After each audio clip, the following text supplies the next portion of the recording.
Tenu ce mercredi d'un conseil des ministres au palais présidentiel, le gouvernement annonce de grands projets en faveur de la jeunesse ivoirienne.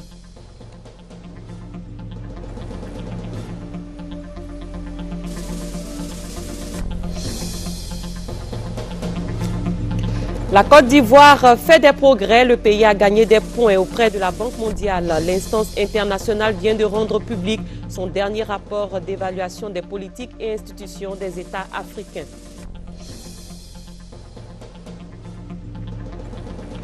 Les Sud-Africains se préparent à l'ultime séparation avec le héros de la lutte anti-apartheid. L'état de santé de Nelson Mandela s'est davantage dégradé au 18e jour de son hospitalisation. Bonsoir et bienvenue dans cette édition. Un conseil des ministres s'est tenu ce mercredi au palais présidentiel sous la houlette du chef de l'État, le président Alassane Ouattara. Au cours de ce conseil, de grandes décisions ont été prises à l'endroit des jeunes de Côte d'Ivoire. Viviane Aïmé pour le compte-rendu. Le conseil des ministres de ce mercredi 26 juin a duré au plus 45 minutes en raison d'un ordre du jour assez court. Sous la présidence du chef de l'État, le président Alassane Ouattara, le conseil a pris 2 décisions de grande portée pour la jeunesse de Côte d'Ivoire. La première concerne la mise en place d'une commission de réforme du sport en Côte d'Ivoire. Comme vous le savez, il y a des textes qui existent, mais qui malheureusement créent un grand nombre de discussions, de conflits dans le secteur du sport en Côte d'Ivoire. Il convient donc de reformer tout cela avec un texte global plus clair et des dispositions qui vont être plus facilement comprises par tous les acteurs concernés par le sport en Côte d'Ivoire. La deuxième communication consiste à mettre à la disposition des jeunes une plateforme qui va être dénommée Impact Jeunes. C'est une page web qui va être créée avec un pendant mobile sur lequel donc les jeunes pourront aller s'inscrire, inscrire un projet, etc. ou mettre leur demande, par exemple, d'activité, d'emploi, demande de financement et tout le reste. Et sur la même plateforme, les partenaires de la jeunesse pourront également accéder. Et les partenaires, ça peut être vous, ça peut être moi, ça peut être des ONG, ça peut être des bailleurs de fonds internationaux, etc., qui souhaitent aider la jeunesse et qui peuvent être approchés par un projet et décider de financer ce projet-là. Voyez. Et comme nous l'avons dit, l'autre pendant de l'aspect financement, ce sera le Fonds national de la jeunesse, donc qui lui dispose d'un peu de ressources et qui, le cas échéant, pourra décider d'accompagner tel ou tel projet qui pourra présenter un intérêt aussi bien pour les jeunes que pour les populations ivoiriennes. Le Conseil a en outre pris acte de la nomination par le gouvernement américain d'un nouvel ambassadeur des États-Unis en Côte d'Ivoire. Nous sommes à 6 jours de la visite du chef de l'État, Alassane Ouattara, dans le district des Savanes. En prélude à l'arrivée du président de la République, le comité d'organisation de la visite d'État s'est réuni aujourd'hui au ministère d'État, ministère de l'Intérieur. Il s'agissait pour le comité de faire le point des préparatifs. Herman Niamie. 80% des travaux préparatoires de la visite d'État du président de la République, Alassane Ouattara, dans le district des Savanes sont achevés. C'est ce qui ressort de la 6e réunion du comité d'organisation. Selon le directeur général de l'administration du territoire, Félicien Amani-Ipou, aucun secteur n'a été oublié. Dans le district des Savanes, les activités essentielles concernant les infrastructures, notamment l'entretien routier, la mise en état de l'hydraulique villageoise, sont des activités qui ont été suivies avec beaucoup de minutie et les résultats sont également satisfaisants à ce niveau-là. Au niveau des dispositions concernant l'hydraulique, le taux de remise en état de l'ensemble des pompes villageoises est à plus de 100%. Concernant également l'électricité, d'importants travaux sont en cours afin que les populations de la zone bénéficient de l'éclairage à la faveur de la visite du chef de l'État dans le district des Savanes. Au point de vue santé, la commission santé a pris également toutes les mesures pour faire face aux situations qui vont nécessiter bien sûr des interventions d'urgence. Au niveau de l'hébergement, on peut retenir que près de 600 chambres ont été réquisitionnées et des affectations d'invités ont été faites. On a près de 1800 sites autres d'hébergement qui vont recevoir l'ensemble des populations et des groupes qui vont arriver dans le district des Savanes.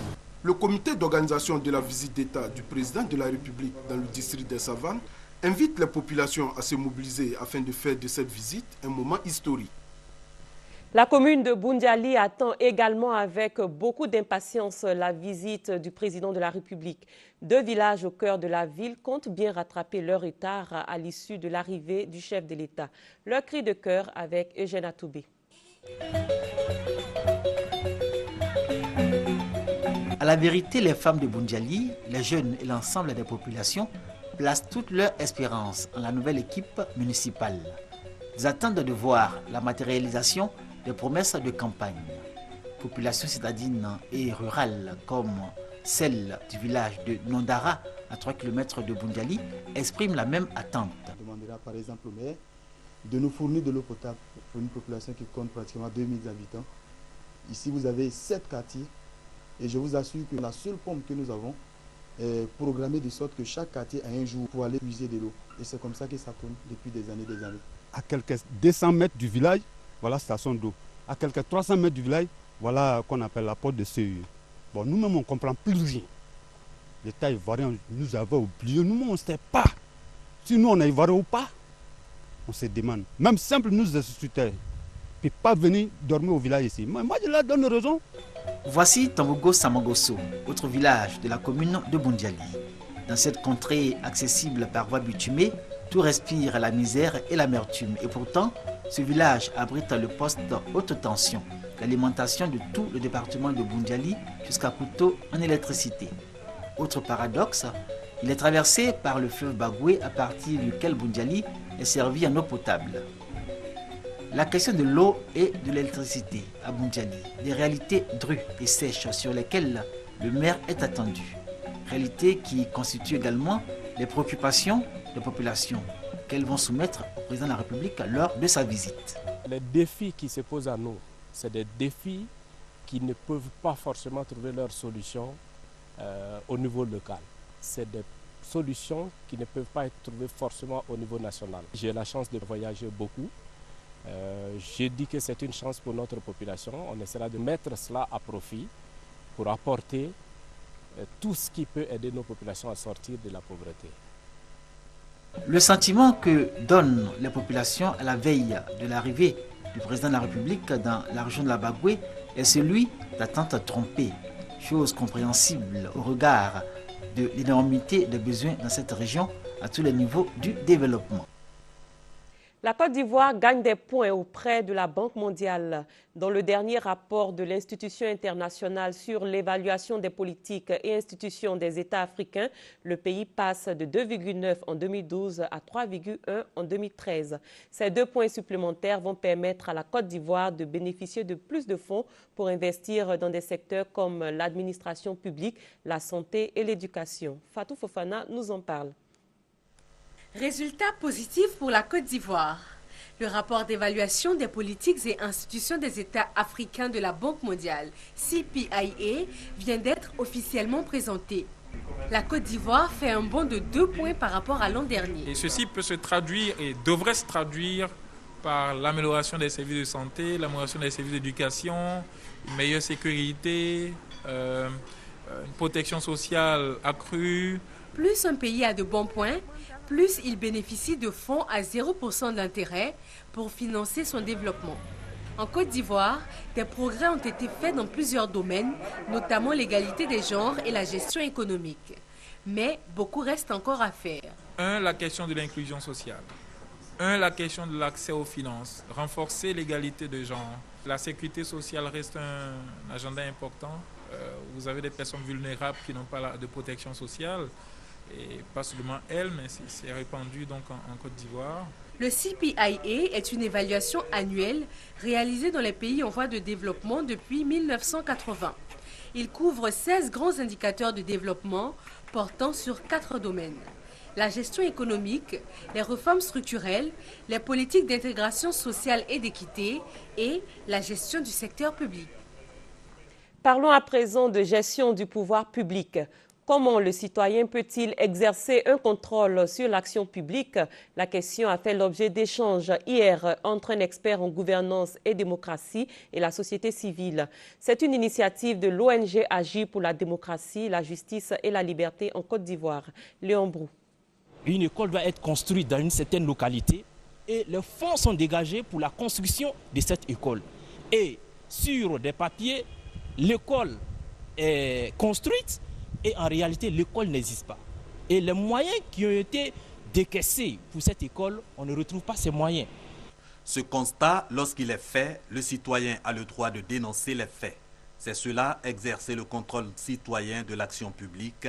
En d'autres termes, exercer le droit pour le citoyen de jeter un regard participatif sur le développement à travers son implication dans les actions entreprises par l'État et ses représentations. Ce concept, l'ONG Agir pour la démocratie, la justice et la liberté en Côte d'Ivoire et la Fondation Friedrich Ebert veulent amener tous les Ivoiriens à se l'approprier. Objectif, arriver à une Côte d'Ivoire de démocratie et de bonne gouvernance où chacun rend compte ou peut être mis en cause pour sa gestion de la chose publique. On peut continuer à être des électeurs qui élisent et qui ne demandent pas de comptes. On ne peut plus continuer à être des contributeurs qui paient l'impôt et qui ne savent pas ce qu'on fait de cette utilisation de ces impôts. Eh bien, nous devons agir au nom de la loi, au nom des futures générations, dans le respect des règles.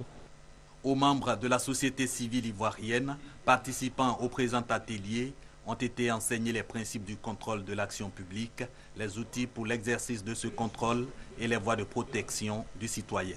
Le devoir d'information et de formation du citoyen sur les programmes de développement et le fonctionnement des institutions de l'État ont été également au menu.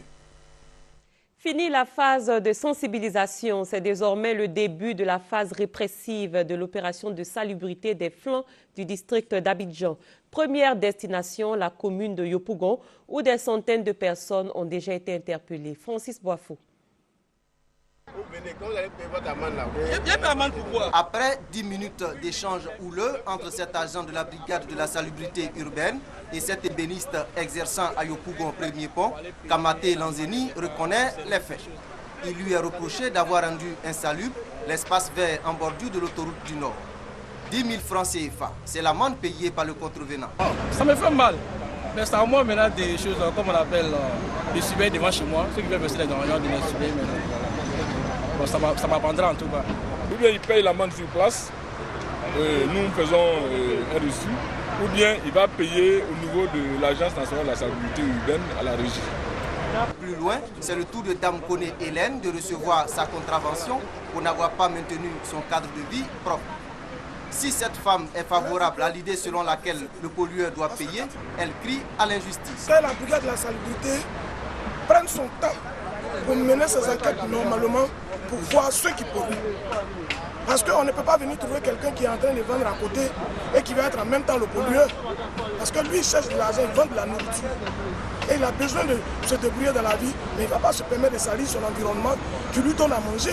La phase de répression de cette opération qui consiste à assainir les flancs du district d'Abidjan va durer plusieurs mois. Les amendes prévues sont comprises entre 10 000 et 50 000 francs CFA selon l'infraction. Il a été question d'économie verte au cours d'un séminaire de formation à l'intention des patrons d'entreprises parapubliques et privées nationales et internationales. Le conclave a pour but d'amener les industriels à être plus performants et rentables tout en préservant l'environnement. Le commentaire de Thérèse Tapé-Yoboué. Économie verte, une nouvelle solution pour les entreprises éco-responsables. C'est le thème de cette formation qui s'inscrit dans la dynamique de sensibilisation des opérateurs économiques nationaux et internationaux du secteur industriel sur la nécessité de s'approprier le concept d'économie verte. L'économie verte, pour les organisateurs, est la seule piste de salut pour sortir les entreprises ivoiriennes de leur léthargie, mais également améliorer le bien-être humain. Nous avons décidé de promouvoir cette sensibilisation auprès des entreprises industrielles de San Pedro afin de les amener à prendre conscience du fait qu'elles regorgent de ressources qu'elles pourraient exploiter de telle sorte qu'on pourrait de plus en plus les voir comme des entreprises qui sont soucieuses de la préservation de l'environnement, mais aussi la sauvegarde de l'espèce humaine. Les avantages sont légion. Dans un premier temps, s'engager dans l'économie verte, s'investir dans les filières vertes va entraîner des gains de productivité, aussi bien au niveau du facteur travail que du facteur capital. Les experts du SIAPOL, de l'Agence nationale de développement de l'environnement et la direction de l'économie verte ont exhorté à cette occasion les industriels à approcher leurs services afin de s'imprégner du cadre juridique et institutionnel qui feront de leurs entreprises des entreprises éco-responsables. Le laboratoire national de la santé publique de Côte d'Ivoire vient d'obtenir son accréditation ISO CEI 17025 version 2005. Ce laboratoire qui bénéficie désormais de la reconnaissance internationale peut dès lors réaliser des essais dans le domaine du contrôle des médicaments et produits de consommation. La ministre de la Santé et de la lutte contre le sida, Raymonde Goudou Kofi, a visité les locaux du laboratoire pour se rendre compte de l'effectivité de cette bonne nouvelle. Le ministère du Tourisme entend relancer le secteur touristique en Côte d'Ivoire. Le Code du tourisme, la classification des hôtels, les partenariats publics-privés, ce sont entre autres les éléments inscrits dans la matrice d'action prioritaire du ministère. Un séminaire se tient en ce moment à Abidjan pour l'application et le suivi des actions sur le terrain. Fatou Fofana. La relance du tourisme est à ce jour une priorité nationale. L'application effective de la matrice d'action du ministère du Tourisme va permettre à ce secteur fortement sinistré ces 10 dernières années de reprendre ses marques et de jouer un rôle significatif dans la relance économique du pays. Des actions prioritaires recensées par le ministère du Tourisme sont déjà bien avancées en termes d'exécution, notamment la fusion de certains établissements de gestion touristique. Le ministre a invité les séminaristes à œuvrer pour créer une véritable révolution touristique en Côte d'Ivoire. Les examens de l'enseignement confessionnel islamique de Côte d'Ivoire ont débuté hier et ont pris fin aujourd'hui. Plus de 4000 élèves ont été évalués aux épreuves du CPI, le BPCI et le Bac 1 dans plus de 518 centres répartis sur le territoire national. Quelques centres d'examen d'Abobo ont été visités par les membres de la Direction nationale de l'enseignement confessionnel islamique. Et c'est avec Doigt de Laser. 3 examens en 2 journées. Les élèves de l'enseignement confessionnel islamique, des niveaux du certificat d'études primaires, du brevet d'études du premier cycle et du baccalauréat islamique ont été soumis à l'évaluation de fin d'année académique 2012-2013. C'était pas difficile pour ce matin. On espère bien que les autres matières seront pareilles aussi. Cette année, c'était obligé de faire BPC. Mais comme le programme, c'est un peu trop pour moi, donc j'aimerais faire bac d'abord. Peut-être l'année prochaine, j'essaie BPC en français. Aucun incident n'a été enregistré dans l'organisation des examens, selon la délégation des responsables de la Direction nationale de l'enseignement confessionnel islamique en visite dans les centres d'examen des communes d'Abidjan. Nous avions promis en 2012, en cette même circonstance, que l'organisation des examens reviendrait à compter de cette année à la direction de l'enseignement confessionnel islamique. Nous devons nous réjouir de les voir organiser ensemble les examens de cette année. Nous voudrions renouveler notre sentiment de grande satisfaction. Le directeur national de l'enseignement islamique, Abdoulaye Bandé, les candidats doivent s'approprier les diplômes islamiques afin de garantir leur avenir. L'enfant peut ne pas passer les mêmes diplômes au même moment, à la même année. Mais autant l'enfant passe le bac arabe, autant également il a un niveau aussi en ce qui concerne le système officiel. Le fait d'avoir, à côté du diplôme officiel qu'il a, un diplôme religieux, cela constitue un plus pour lui dans sa vie. En 2012, pour soutenir l'éducation confessionnelle islamique en Côte d'Ivoire, le gouvernement ivoirien avait subventionné 22 établissements reconnus par la Direction nationale de l'enseignement confessionnel islamique. Et il est à rappeler que les épreuves écrites du baccalauréat 2013 ont également démarré, et ce depuis hier, et se poursuivent sur toute l'étendue du territoire. La jeunesse du PDCI RDA se dit favorable à la candidature de Henri Konan Bédié à sa propre succession. C'est en tout cas ce qu'a annoncé le secrétaire général de la JPDCI. Kamagaté Ibrahima s'est prononcé sur la tenue du 12e congrès du PDCI RDA. Léon Brou. Les récentes déclarations du président de la JPDCI-RDA au sujet du 12e congrès et notamment l'éventuelle candidature du président de ce parti à sa propre succession, évoquée par le secrétaire général et environ 30 membres sur les 60 du bureau exécutif national de la jeunesse du PDCI-RDA. Kamagate Ibrahima et ses camarades indiquent qu'à ce jour, Henri Konan Bédié n'a pas encore fait acte de candidature. Ils annoncent d'ailleurs des actions pour l'y contraindre, vu que le président sortant incarne encore le leader politique à même d'assurer l'avenir de leur parti. Nous voulons affirmer haut et fort au président Henri Konan Bédié notre attachement et notre fidélité. La jeunesse du parti va dans les prochains jours entreprendre des actions de grandes envergures pour manifester sa loyauté et sa reconnaissance au président Henri Konan Bédié. Cette position est celle de la JPDCI-RDA, précise Ibrahima Kamagate, qui soutient que le président Kouadio Konan Bertin n'aborde pas la question du 12e congrès au nom de la jeunesse du PDCI-RDA. Nous, membres du bureau national coordonnateur, voulons affirmer haut et fort que nous ne nous reconnaissons pas dans les propos du président Kabila. Les positions qu'il prend n'ont jamais fait l'objet de discussions, encore moins de décisions en notre sein. Kouadio Konan Bertin est-il alors révoqué de ses fonctions de président de la JPDCI-RDA? À cette question de la presse, le secrétaire général répond que le sort du président de la JPDCI pourrait être discuté dans les instances du PDCI-RDA, dont le 12e congrès. Hors de la Côte d'Ivoire, les Sud-Africains retiennent leur souffle et s'attendent à un décès imminent de Nelson Mandela. L'état de santé de l'ancien président s'est dégradé au cours des dernières 24 heures. Toute la nation arc-en-ciel se prépare à l'ultime séparation avec le héros de la lutte anti-apartheid. Reportage. Sa petite fille dans les bras, elle prie pour Nelson Mandela. Quelque part dans une des chambres de cette clinique de Pretoria, Madiba vit ses derniers jours, ses dernières heures peut-être. On ne peut rien faire. Son sort est entre les mains de Jésus. Filmés par une armée de journalistes venus du monde entier, les anonymes se pressent devant la clinique.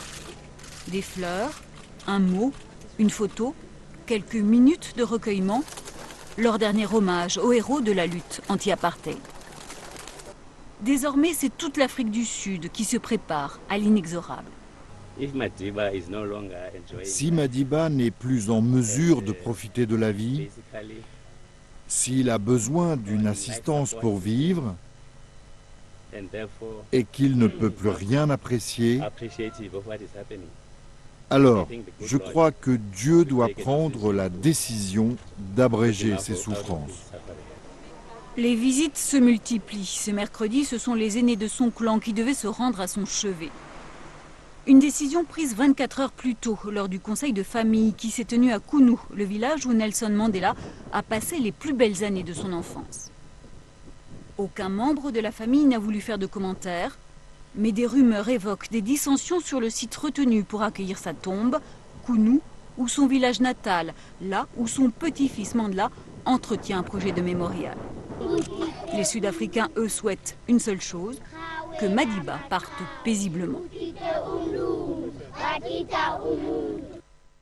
Et sachez que le président américain Barack Obama est accueilli ce soir à Dakar au Sénégal dans le cadre d'une tournée qui le mènera ensuite en Afrique du Sud et en Tanzanie. Il s'agit d'une visite dont les enjeux sont importants et une visite longtemps attendue par les Africains. L'actualité en bref sur le continent nous emmène au Mali, aux Comores et à Kampala en Ouganda. Mais avant tout, nous irons en Libye où le Parlement s'est doté d'un nouveau président. Au deuxième tour et avec 96 voix sur 184, Nouri Bouzamein a été élu président de l'Assemblée nationale libyenne.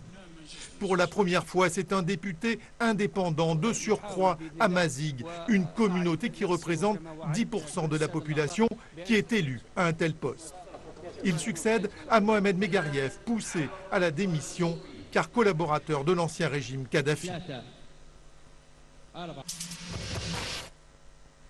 le Conseil de sécurité de l'ONU a donné mardi son feu vert au déploiement à partir du 1er juillet des casques bleus au Mali. Forte d'un effectif de 12 600 hommes, la MINUSMA absorbera la force panafricaine et permettra le retrait d'une partie du contingent français. Cette force doit sécuriser les principales villes du Nord Mali et aider à l'organisation de l'élection présidentielle du 28 juillet prochain. Il aura fallu attendre 4 ans et plusieurs actions en justice pour obtenir un commencement d'explication sur le crash de l'Airbus de la Yéménia le 29 juin 2009 au large des Comores. Le rapport final de l'enquête présenté à Moroni a conclu à la responsabilité de l'équipage, mais le document n'a été donné ni aux familles ni à la presse. Une opacité qui a mis en colère les familles des victimes qui appellent à manifester vendredi à Paris. Le crash a fait 152 morts. Seule une adolescente âgée de 12 ans a survécu au drame. Un mini-sommet de la communauté de l'Afrique de l'Est a réuni à Kampala les présidents Museveni d'Ouganda, Kagame du Rwanda et Kenyatta du Kenya. Les 3 hommes sont convenus de prolonger un pipeline déjà existant vers Kampala et Kigali et d'en créer un nouveau entre l'Ouganda, le Soudan du Sud et le Kenya, avec pour destination finale le port de Lamu. Les projets de carte d'identité régionale et de visa touristique commun ont également été envisagés. L'absence des autres pays de l'organisation n'a pas été justifiée. Et ailleurs dans le monde, l'actualité nous conduit aux États-Unis, au Brésil et en Chine. Première escale, le Pakistan, théâtre d'un attentat contre le palais présidentiel. Regardez. Un attentat à la moto piégée a fait 7 morts et 9 blessés mercredi au Pakistan. La bombe a explosé au petit matin dans un quartier d'affaires bondé de Karachi. L'attaque visait le convoi d'un haut magistrat protégé par la police et des paramilitaires. Le juge Bakir, longtemps chargé des affaires de terrorisme et semble-t-il réputé pour son intégrité, a été grièvement blessé et transporté à l'hôpital. Barack Obama s'engage contre le changement climatique. Le président américain a annoncé mardi un plan visant à réduire les émissions de gaz carbonique de toutes les centrales électriques du pays, notamment les centrales à charbon qui représentent un tiers des gaz à effet de serre émis aux États-Unis. De nouvelles normes seront mises en place avant 2015. Cet engagement doit encore être accepté par les républicains majoritaires à la Chambre des représentants. Les groupes de défense de l'environnement ont salué ce premier pas et demandé un coup de pouce aux énergies propres, comme le solaire et l'éolien. Opération musclée à Rio, un policier et 8 civils ont été tués mardi dans la favela Nova Holanda, proche de l'aéroport international. Une unité de police du bataillon des opérations spéciales est intervenue contre des délinquants qui braquaient des automobilistes bloqués dans les manifestations. La police a interpellé une dizaine de personnes et a saisi de la marijuana et de la cocaïne.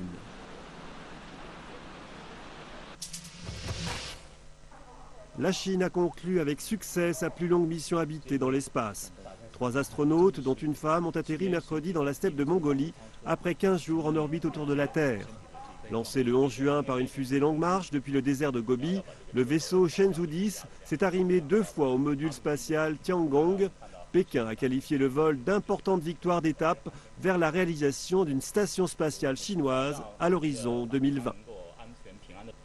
Suite aux inondations survenues dans le nord de l'Inde et qui ont occasionné de nombreuses pertes en vie humaine, des blessés et glissements de terrain, le chef de l'État, Alassane Ouattara, exprime au nom du peuple et du gouvernement ivoirien et en son nom personnel sa profonde compassion à son Excellence M. Pranab Kumar Mukherjee, président de la République de l'Inde. Et à l'occasion de la célébration de la fête nationale de Madagascar, le président de la République, Alassane Ouattara, adresse ses vives et chaleureuses félicitations à son Excellence M. Andry Rajoelina, président de la République de Madagascar. Le chef de l'État se félicite de la qualité des relations d'amitié et de fraternité qu'entretiennent les peuples ivoiriens et malgaches. Un mot de sport avec la deuxième journée des qualificatifs pour la Coupe d'Afrique des Nations de rugby à 15 de la zone C. Ce mercredi à Yamoussoukro, la Côte d'Ivoire a battu l'île Maurice sur le score sans appel de 83 essais contre 3. Les athlètes ivoiriennes avaient déjà battu dimanche la Zambie lors de la première journée sur le score de 77-3. Elles se positionnent bien ainsi pour la suite des compétitions. Cathy Touré. Et de 2 pour les éléphants de Côte d'Ivoire dans la compétition. L'île Maurice n'a pas fait mieux que la Zambie. 4 essais transformés, 1 non transformé et une pénalité, soit 36 points pour la première mi-temps. Jean-Maurice Oulouma, Anzian Toussaint, Salif Touré, Konan Kouadio lui, Diallo Paul achèvent un travail bien ficelé par toute l'équipe.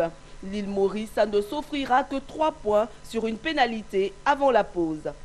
La reprise est rythmée par une course concluante de Yann Loré et s'est transformée par le spécialiste Jean Mo, 43-3. Et c'est au tour de Konaté Ibrahima d'apporter sa contribution avec un autre essai transformé par Konan lui.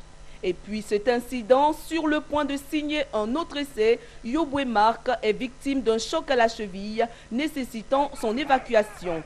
La même balle est transformée en 7 points pour accompagner le Lion Marc. L'île Maurice prend de l'eau de partout et coule 83-3. La Côte d'Ivoire n'attend plus que le Maroc samedi prochain. Et c'est sur cette note sportive que prend fin ce journal. Merci de l'avoir suivi. Très bonne fin de soirée à tous et à toutes. Au revoir.